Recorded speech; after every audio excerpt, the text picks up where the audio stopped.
Assalamualaikum warahmatullahi wabarakatuh. Waalaikumsalam warahmatullahi wabarakatuh. Alhamdulillahirabbil alamin. Assalatu wassalamu alal mursalin nabiyina Muhammadin wa ala alihi wa sahbihi ajmain.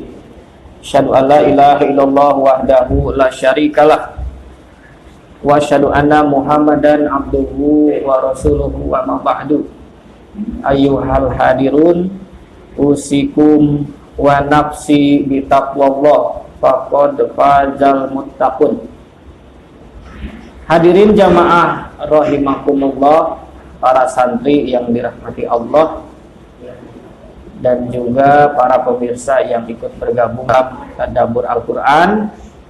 Baiklah, pada malam ini kita lanjutkan ya kajian kita tentang surat surat Ad-Dzariyat ayat 1 sampai ayat 23. Jadi pada malam ini kita mau mencoba mengulang kembali ayat 1 sampai ayat 23 ya, untuk melakukan atau memberikan sekedar pendalaman ya, perluasan dan pendalaman.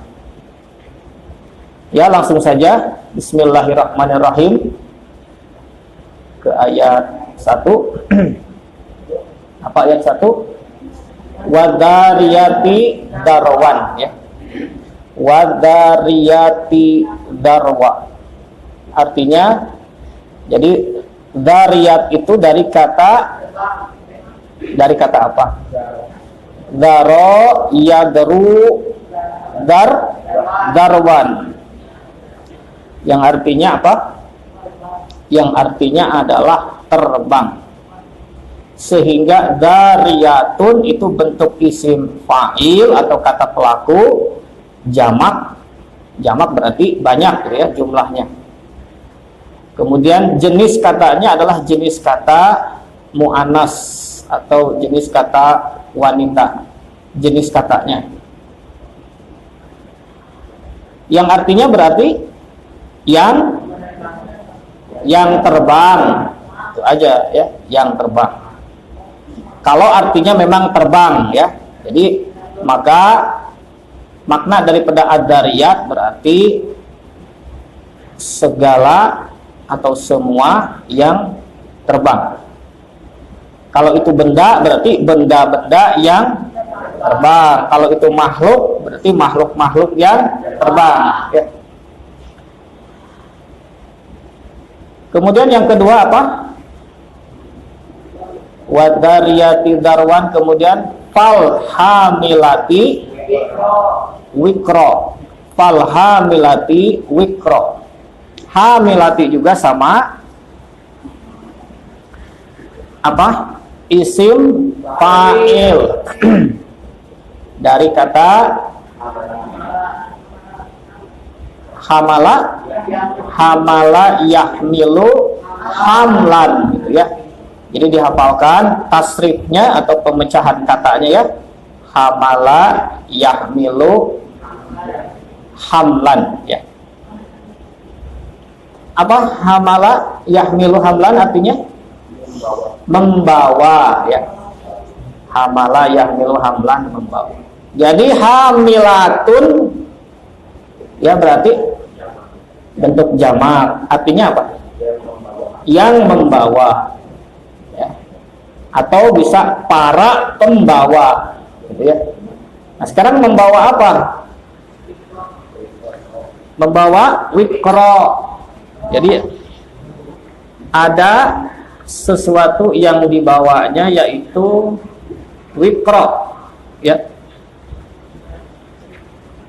Wikro itu apa? Wikro itu sama dengan beban ya. Bisa artinya beban, bisa juga salah satu arti wikro di dalam kamus adalah kehormatan ya, atau juga keagungan ya. Kehormatan, keagungan itu juga arti dari wikro ya. Sehingga hamilati wikro Wikro sebagai objeknya yang dibawanya. Jadi para pembawa kehormatan, para pembawa keagungan. Sesuatu yang agung, sesuatu yang terhormat, itulah yang dibawa, ya. Kemudian yang ketiga, jariyati yusra, fajariyati yusra, ya.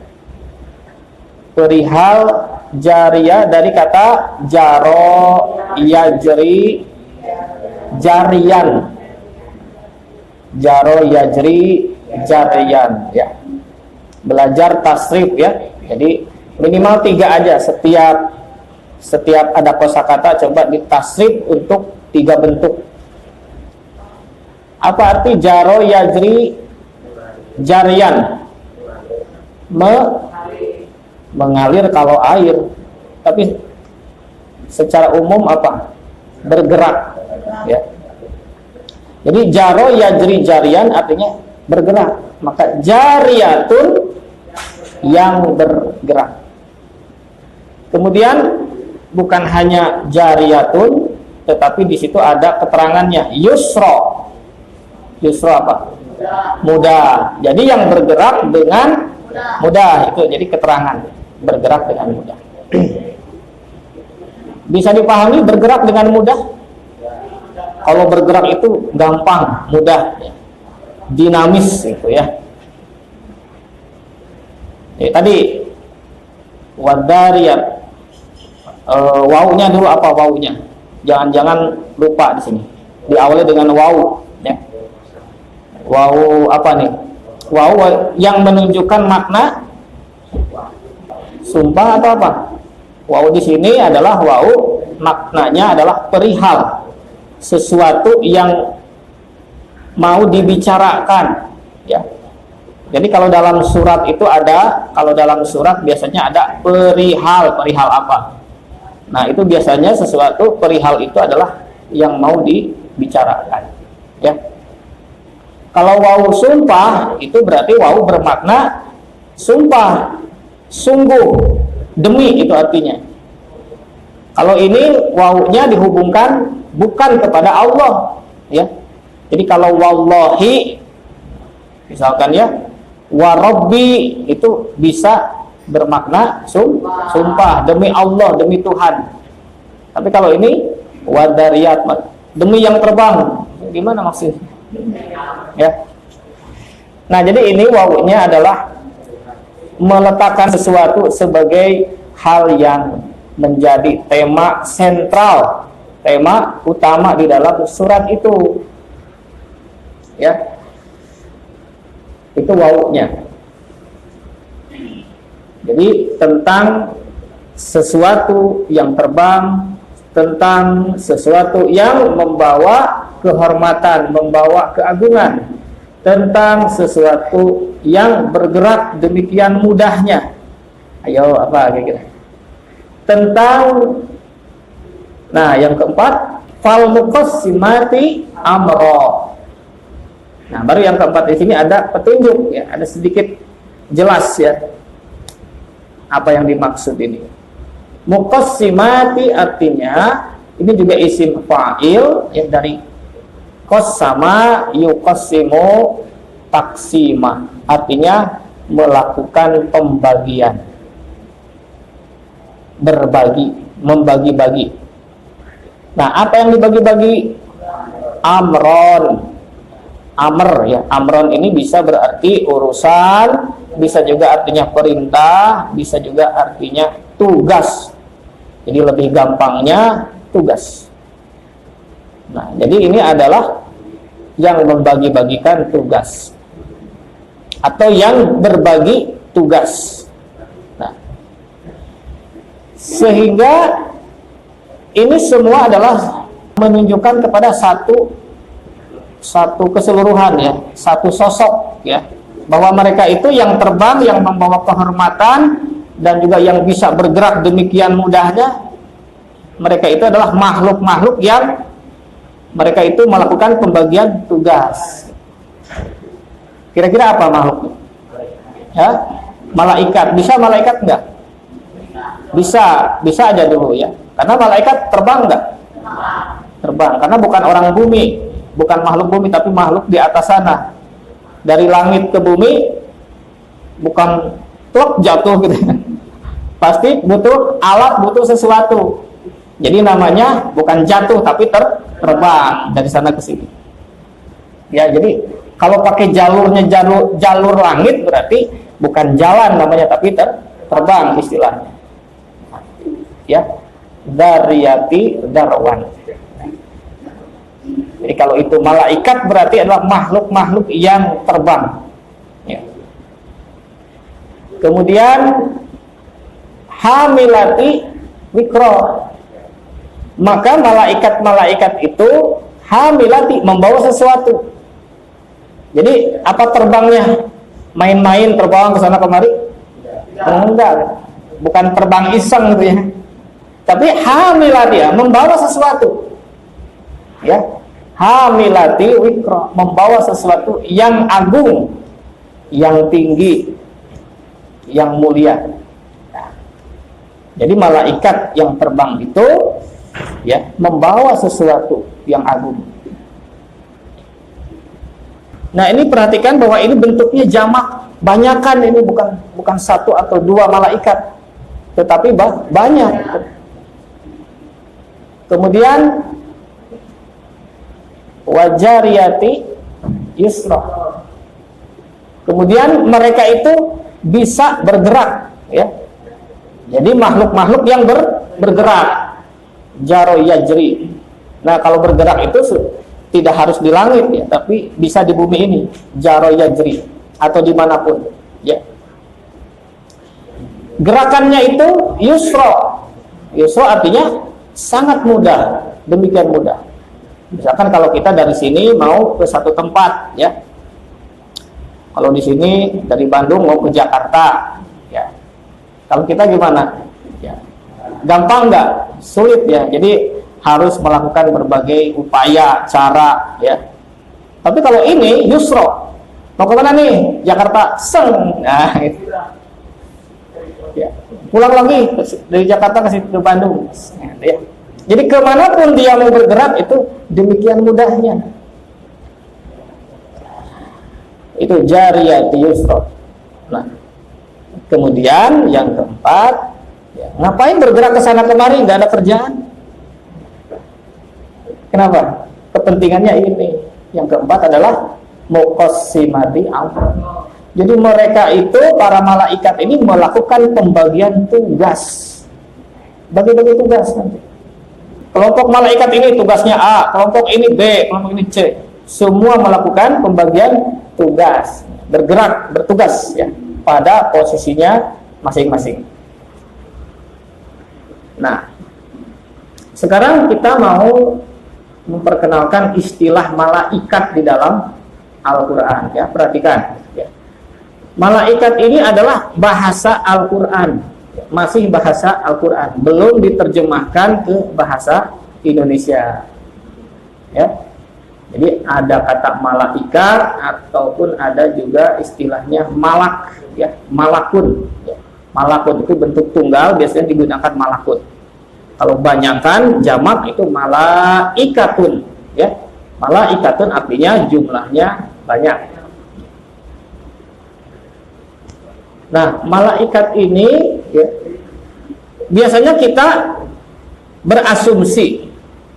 Apa berasumsi? Menganggap ya. Biasanya kita menganggap bahwa malaikat itu pasti diperintah oleh Allah. Sekarang, ada enggak malaikat itu diperintah oleh manusia? Hah? Ada enggak? Enggak ada. Nah, kalau ada yang bilang nggak ada, berarti itu masih asumsi lama, ya. Jadi asumsi kita malaikat itu pasti suruhan Allah. Maka sebenarnya di dalam Al-Quran bukan saja Allah yang punya malaikat, tetapi manusia di dunia pun, ya, para penguasa atau raja-raja atau pemerintahan yang ada di dunia ini juga punya malaikat. Nah, kalau begitu malaikat itu apa? Maka malaikat itu sebanding dengan makna di dalam bahasa kita adalah sebanding dengan aparat, ya, aparat kerajaan, aparat pemerintahan, ya. Jadi petugas atau aparat dia mempunyai tugas pekerjaan dari penguasa negeri, ya, dari raja atau presiden, ya, siapapun itu yang tertinggi, maka dia diperintah atau mendapatkan tugas untuk melakukan tugas-tugas besar gitu, ya. Nah, itu disebut malakun. Disebut apa? Malakun. Jadi malakun adalah apapun, ya, yang mempunyai mandat, mempunyai tugas, ya, sebagai alat dari satu kekuasaan tertinggi. Alat, ya, aparat itu juga sama dengan alat, artinya alat negara. Nah, maka itu istilahnya adalah malakun atau malaikatun kalau banyak. Nah, karena memang Al-Quran pun mengatakan demikian.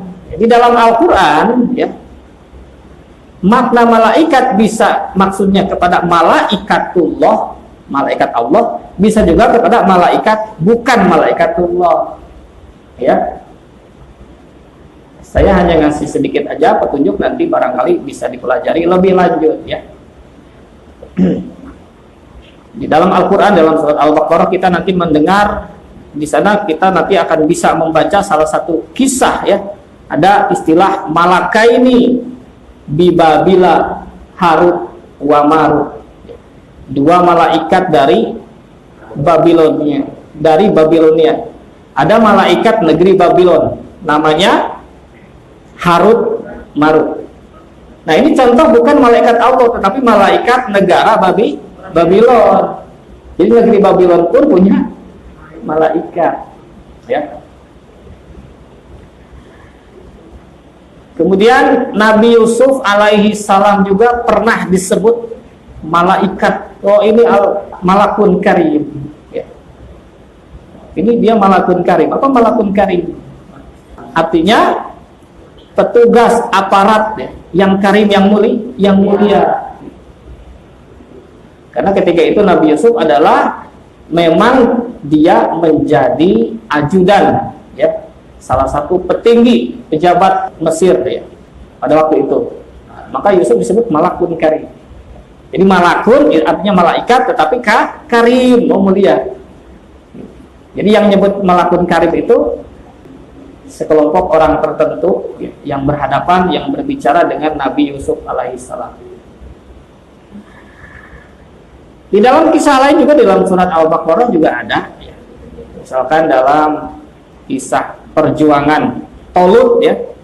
Jadi ada satu kisah sepeninggalan Nabi Musa alaihissalam, itu Bani Israel itu, ya, punya seorang raja yang bernama Tolut. Nah, Tolut itu diangkat sebagai raja karena dia mempunyai jasanya adalah bisa mengembalikan tabut itu adalah peti keramat, ya, peti keramat. Di dalamnya itu ada naskah perjanjian antara Bani Israel dengan Allah, yaitu yang terkenal dengan naskah 10 perintah Tuhan, ya, the 10 commandment katanya dalam cerita begitu. Jadi naskah itu disimpan dalam tabut. Itu naskah benda yang sangat keramat bagi bangsa Israel. Itu direbut oleh penjajah, direbut, ya, sehingga mereka kehilangan tabut itu. Maka tabut itu berhasil dikembalikan oleh Tolut, direbut kembali.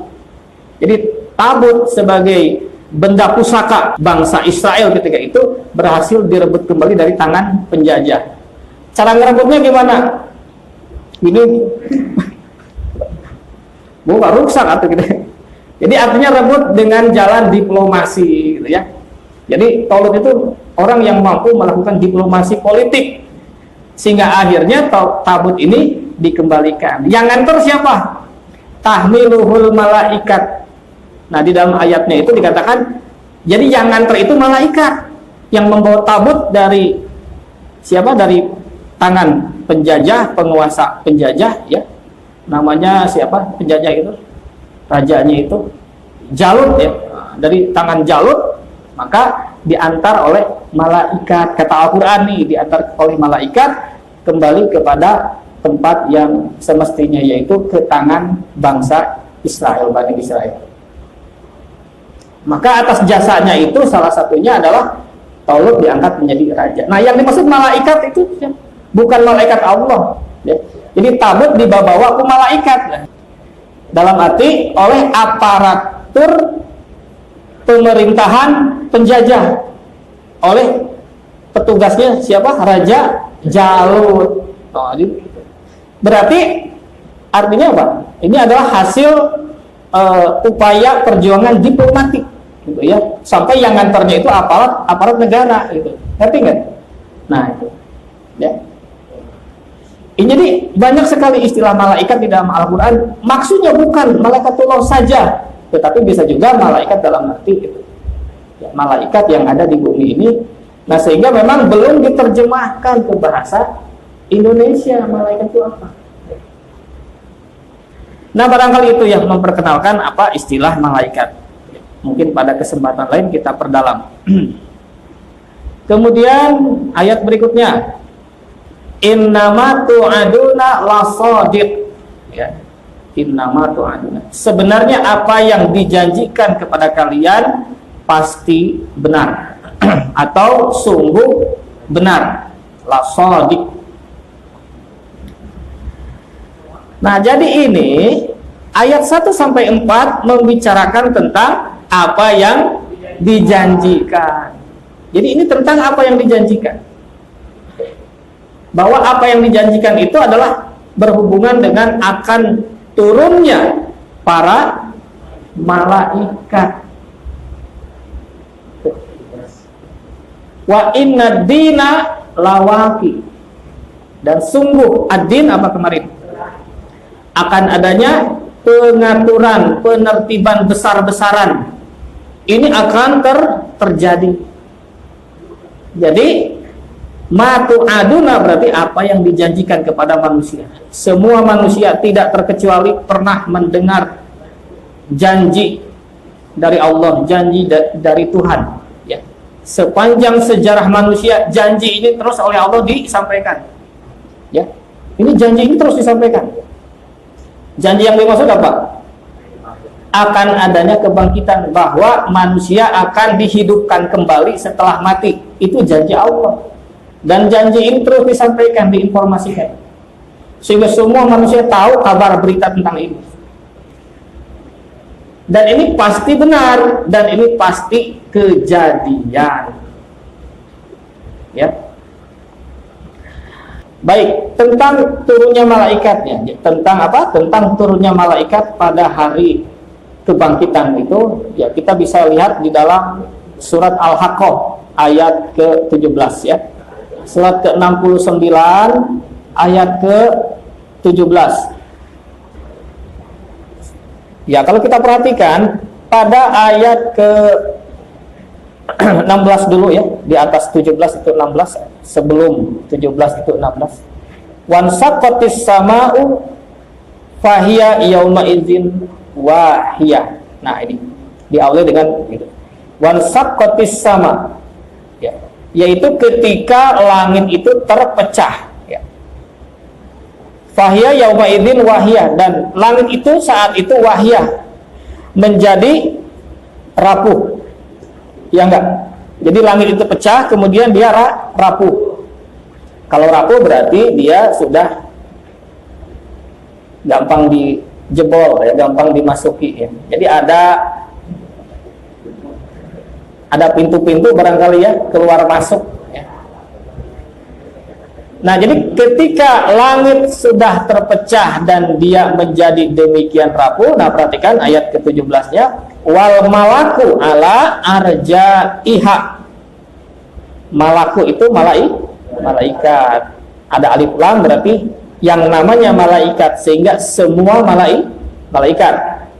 Wal malaku ala arjaiha. Malaikat berada di sepenjuru langit. Jadi ada malaikat di sepenjuru langit. Ada malaikat di sepenjuru langit. Kemudian wa yahmilu arsy rabbika. Yahmilu tadi hamilati wikra, membawa. Nah, kemudian wa yahmilu arsy rabbika. Apa yang dibawa oleh malaikat? Arsy rabbika, singgasana kekuasaan Tuhan.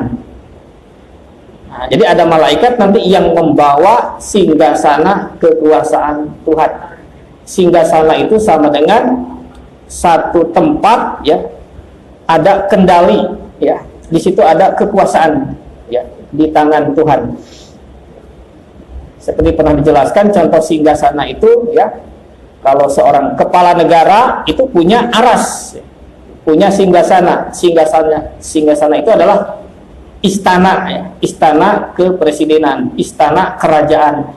Di situ dia menyampaikan perintah-perintah, gitu ya. Di situ dia mengatur segala hal, berbagai urusan kenegaraan, ya. Nah, di situ namanya aras, ya. Jadi jangan dibayangkan bentuknya seperti apa, bukan, ya. Tapi yang jelas aras ini adalah di mana di situ sang pemimpin atau sang penguasa, ya, menyampaikan, memberikan berbagai perintah-perintahnya. Nah, jadi di situ malaikat ada yang mengusung atau ada yang membawa aras, artinya singgasana kekuasaan Allah, ya. Jadi ada malaikat nanti yang membawa aras Allah. Yahmilu arsy rabbika fauqahum, ya, di atas pundak mereka. Yauma idzin, pada hari itu, samania, berjumlah berapa? 8. Nah, jadi ada 8 malaikat yang membawa aras Allah, ya, atau yang mengawal singgasana kekuasaan Allah. Nah, singgasana itu apa tadi? Satu tempat di mana di situ akan digelar, ya, segala keputusan-keputusan Allah akan dijatuhkan di situ, akan diputuskan. Ini peristiwa kapan? Peristiwa hari kebangkitan. Di bumi ini nanti akan ada yang namanya singgasana Allah. Seluruh manusia akan menghadap ke situ, ke singgasana Allah. Menghadap baris semua, berbaris menghadap ke situ. Untuk apa? Ya, untuk menerima keputusan. Setiap dari kita, ya, akan mendapatkan keputusan dan akan dibawa di hadapan singgasana itu. Jadi keputusan kamu, apakah azab, apakah maghfirah, apakah masuk jannah atau masuk jahanam, itu, ya. Jadi kita semua akan menghadap, sehingga suasananya itu adalah nanti seperti satu upacara besar, ya. Jadi permukaan bumi ini, ya, menjadi padang mahsyar ini tempat dilaksanakannya satu seremoni upacara maha besar, ya, yang akan terjadi di muka bumi ini. Diikuti oleh siapa? Upacara ini diikuti oleh seluruh manusia yang pernah ada, berbaris tampil menghadap Allah satu-satunya penguasa. Nah, itu jadi maksudnya adanya aras, disitulah tempat Allah memberikan keputusan, gitu ya. Dan itu arasnya itu dikawal oleh 8 malaikat, tuh, ya. Terus apa lagi? Pada ayat berikutnya dikatakan, pada ayat ke-18-nya, yauma idzin tu'raduna la tahta minkum khafiyah. Pada hari itu semua kalian itu akan menghadap, ya enggak? Semua kalian akan menghadap, sehingga la tahta minkum khafiyah. Tidak ada seorang pun yang bisa bersembunyi dari kalian, ya. Jadi nanti pada hari itu tidak ada seorang pun yang bisa menyumput di mana, karena bumi ini sudah menjadi padang mahsyar, kan, ya. Gunung-gunung kan sudah tidak ada. Ini semua kelihatan, ya. Tidak akan ada tempat pelarian atau tempat bersembunyi mau kemana, semua akan menghadap Allah. Nah itu ya, tidak akan terjadi. Itulah yang terjadi, itulah yang dimaksud apa yang dijanjikan. Sehingga yang ada di muka bumi ini adalah manusia yang dikawal oleh sekian banyak jumlah malaikat. Nah, malaikat itu terbang dari sana, kemudian ada yang membawa wikron, itu keagungan aras, ya, aras Allah yang agung, yang mulia. Ya. Kemudian malaikat itu jariyati yusron, bergerak demikian dinamisnya, sek sana kemari. Coba kalau kita bisa nggak? Ya nggak bisa, lari ya. Banyak orang-orang susah ini. Malaikat enggak, tang. Kemudian muqassimati amron, mereka melakukan pembagian tugas. Nah, jadi kalau dikatakan berbagi tugas, apa aja tugasnya? Jadi pada hari kebangkitan nanti malaikat itu berbagi tugas. Nah, tugas-tugasnya yang diantaranya yang pernah kita tahu apa di dalam Al-Quran. Nah, diantaranya yang pertama nanti ada malaikat yang menjadi saksi, menjadi saksi, memegang kitab, data, file, catatan laku perbuatan setiap manusia. Jadi ada malaikat yang bertugas untuk itu. Dia pegang catatannya, datanya, ya. Kemudian di hadapan Allah dia menjadi saksi, ya. Seseorang setelah dibawa, kemudian ada malaikat yang memegang data itu, dia menjadi saksi dan dia bersumpah bahwa ini benar, gitu ya. Sehingga berdasarkan itu maka Allah memberikan keputusan. Itu satu tugas malaikat. Namanya malaikat penyaksi yang memberikan kesaksian. Awas, setiap diri kita ada kiraman katibin, ya'lamu nama taf'alun. Nah, ada kiraman, ada makhluk mulia yang mencatat, mendata. Ya'lamu nama taf'alun. Dia itu tahu segala apa yang kita perbuat. Nah, nanti malaikat yang mencatat ini akan mendampingi kita di pengadilan akhirat. Betul ya? Jadi ada pendamping, disitulah menunjukkan itu. Ada lagi tugas lain malaikat itu, ya, di padang mahsyar itu nanti ada malaikat yang tugasnya antar jemput. Apa? Antar jemput. Nanti dia akan menjemput seseorang yang mau diadili, yang mau menghadap Allah. Jadi enggak usah kitanya ke sana gitu, jalan capek aku. Ya enggak. Tapi malaikat langsung yang akan menjemput. Ya, menjemput kemudian menghadap Allah. Misalkan aras Allah letaknya jauh gitu ya dari posisi kita, enggak ada masalah, kan ada malaikat yang jemput. Kemudian langsung terbang di bawah menghadap Allah. Kemudian setelah Allah memberikan keputusan misalkan, nah maka malaikat ini juga bertugas apa? Mengantar kita ke mana? Ke pintu. Kalau bukan pintu jannah, pintu jahanam. Nanti diantar ya. Jadi atas keputusan Allah nanti manusia pun akan diantar. Jadi nggak pergi sendiri, diantar. Nah, itu ya. Di dalam Al-Quran memang demikian. Ada malaikat penyaksi, ada malaikat pendamping yang mengantar. Tuh, jadi semua adalah aparatur Allah, ya, petugas-petugas Allah yang akan bergerak melaksanakan sebagai para pelaksana daripada hari kebangkitan ini, daripada Yaumul Fasli ini. Ada lagi nggak tugas yang lainnya?